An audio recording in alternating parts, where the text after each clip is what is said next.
This morning about 0338, just before 4 a.m. in the morning, Sheriff's Office began receiving multiple shots fired, reports of multiple shots fired. Actually, the report was they believed an active shooter was in the area because of the number of rounds that were being fired.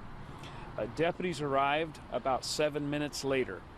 As deputies arrived on scene, they noticed two victims who were apparently dead in the street. Deputies began calling for more assistance and located a third victim of a shooting in the doorway of the residence where the gunfire was coming from. As deputies began searching the area, unfortunately, they began finding multiple victims at this scene.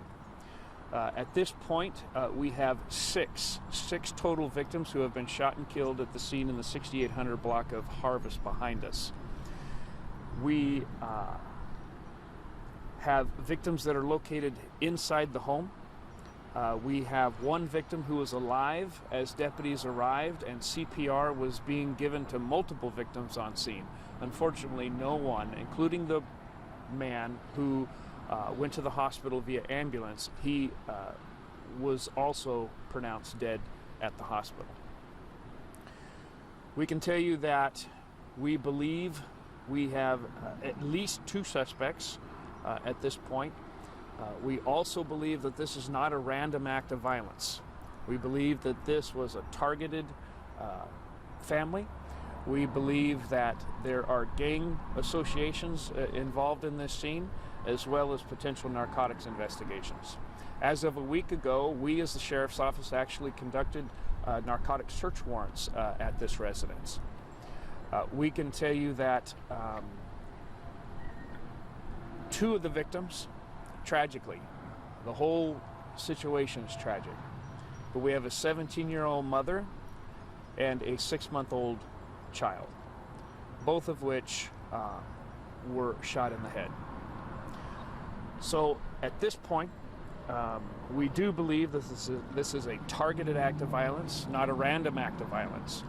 Currently, we have our crime lab that's on scene. Our forensics unit is on scene. We have our gang detectives as well as our homicide detectives, and we have pulled out all resources to begin the investigation in this.